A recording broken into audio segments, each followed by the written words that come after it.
Over the past few decades, particularly with the explosive growth of board portals, companies have dramatically improved their board materials processes. Directors are getting the appropriate level of information and in a format that is easier for them to digest. Still, we can always do better. Today on Zippy Point.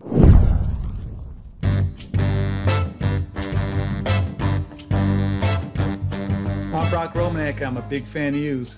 Why do directors receive information known as board materials before each board meeting? First, there's the legal reason. It helps to provide a record of informed decision making.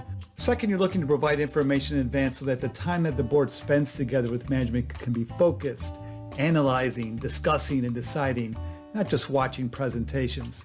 The biggest problems of the past, way too few or too many board materials, last minute delivery of materials, are just that for the most part. In the past, vestiges of the past.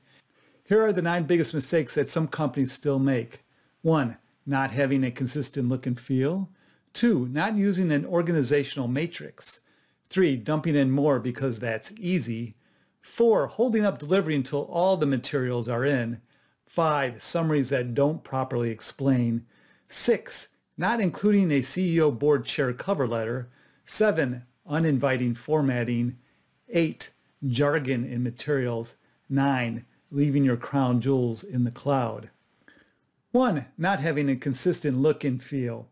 For starters, one way to get better board materials with less work for yourself as the corporate secretary is to make sure that the people who are working on the materials really understand why they're preparing them. The people on your team will know this, of course, so I'm talking about the people that aren't as familiar with the board's processes. These are people working on a one-off set of materials. They may be people in one of your business units that haven't been asked before to put together something for the board package for a board committee meeting. They might be someone that's newly retained from outside the company who's preparing a study for the board. And then you have the group of folks who regularly prepare materials for the board.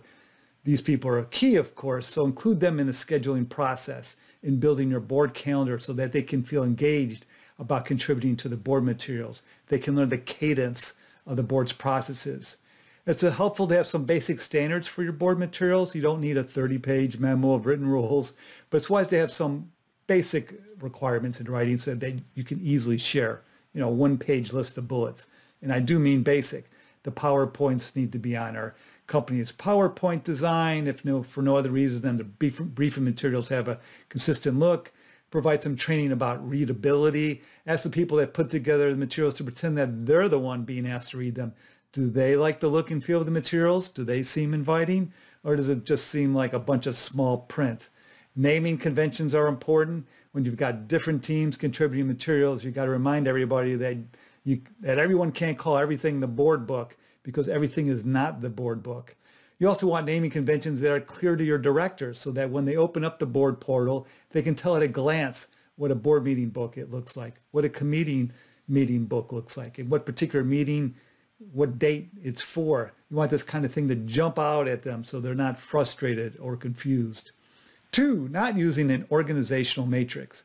So make clear who's going to prepare what and then who has to review what. You can do this with a matrix that lays out what's got to be prepared by whom and reviewed by whom. And it also helps to be clear which materials need some sort of legal review and which materials do not. Build all of this into your matrix. On the practical level, if your CEO or one of your directors needs to review something before it goes out, you have to really pay attention to their schedules because that will crush your process if you haven't taken that into consideration. You can repurpose a lot of things to include them in your materials too, but sometimes you do have to get clearance from the authors. So build the timing of that into your processes as well. 3, dumping in more because that's easy. Work towards having a consistent level of content from meeting to meeting. Keeping it at just the right level is important. Avoid portal peril. Just because you have the ability to distribute information electronically, upload it, don't overdo it. The ability to upload content can so easily deaden your awareness to what your volume is because you're not holding a board book anymore. It's just up in the cloud. With the portal, it's really easy to fall into the trap of sending more, but not always better. So reinforce the send less but better message. Explain the rationale of this to people if they're trying to overdo it. The goal of the materials is to drive the best discussion and best decision making possible.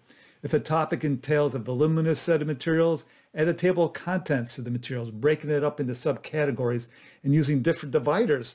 If this is in paper, so it's online. Divide it up so that different directors who are hungry for different levels of detail can easily navigate that, easily wade through the materials to find out what they want. 4, holding up delivery until all the materials are in. So ideally, the board materials should be delivered at least a week in advance of the meeting, and you really need to try to distribute these materials in one shot in a single distribution so that you don't confuse directors with materials flying in at all kind of different times. So you set deadlines for people involved in the preparation and the review of the materials, saying, look, this is when the materials are going out. We really need to have your materials by then. Otherwise, your section is going to have to go by itself, and that's going to be highlighted to the board because that it was late. So let me reinforce why deadlines are important for the people contributing to the materials. Let me reinforce why the deadlines for the people contributing to the materials are important. It's frustrating for directors who have set aside a certain part of the day or maybe a full day to read your materials and then find out a day or two later that yet you have another deck, or even worse, in a sense, you've replaced something that they've already read. If you do replace something, you really need to make clear exactly what has changed so that the directors don't have to go wade through the materials and try to figure that out for themselves. So this can really be a real mess and make you look really bad. It reflects on you as much as the people that caused you to handle this all in a piecemeal fashion in the first place. So you have a real dilemma here. Do you hold up the board materials until you have everything ready? Even if that means sending the materials to the board a few days late and they don't get a full week? The number one complaint from directors, as gleaned from board evaluations, is that they want more time with their materials. So in my opinion, some people believe otherwise. As awkward as it can be, it's better to deliver what you have by the delivery deadline, by your original delivery deadline, and then do deliver the rest later. The reality is that it's not uncommon for some materials to come in late. The financials are often that item that's coming in late because the CFO, controller is dependent on some information that's bubbling up from below in the company, and that piece is tardy. So try to ensure the board has at least a full weekend with the financials to absorb them. 5, summaries that don't properly explain. Being disciplined when preparing the advanced materials is much appreciated by directors. This includes each piece in the board materials having an executive summary on the top. That's pretty standard these days. Make sure these summaries are doing 3 things. 1, explain what it is. 2, why the board is getting this particular document. And 3, telling directors what you want them to do with it, highlighting those areas that you want them to focus on. Each summary should answer these 3 questions. What is this? Why am I getting it? And what do you want me to do with it? Literally, consider including these 3 phrases as captions in your summary. That ensures that you're being disciplined in curating materials, and it really shows the directors that you put some thought behind why these particular materials were included. In other words, give directors a narrative. Ask the contributors to write an explanation about what each of their materials is supposed to tell directors. Don't just dump in a bunch of charts and rely on the directors to figure that out for themselves, what they're supposed to get out of the charts. This narrative is in addition to any presentation decks. 6, not including a CEO board chair cover letter. Most companies are doing this, but if you're not, consider including a short cover letter from the CEO or the board chair explaining the theme of this particular board meeting. It helps to narrow the focus of the directors as they review the board materials. So maybe this cover letter will identify the key things in the board materials so that the directors will pay particular attention to those. By the way, make yourself look good and consider slipping in a 2-pager that summarizes the latest corporate governance developments in each set of board materials. 7, uninviting formatting. If the font is too small for old people or on a dark background, it's a fail. Consider having a graphic designer or someone with a usability background take a gander at your formatting and see if they have any advice about what you might improve.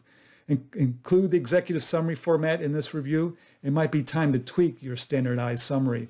Remember that the easiest way for you to become a hero is to make the job for your directors easier. This kind of thing is an easy fix, but yet can make a dramatic difference in how the directors feel about receiving their materials. 8, jargon in materials. Don't assume your directors know the jargon that is commonplace in your company or in your industry. They're not walking around the floors of your business every day. It's easy to include a legend or key for the directors to refer to, so include it. Otherwise, some directors might not understand what's going on, and they might be too embarrassed to speak up and ask what an acronym stands for. 9, leaving your crown jewels in the cloud.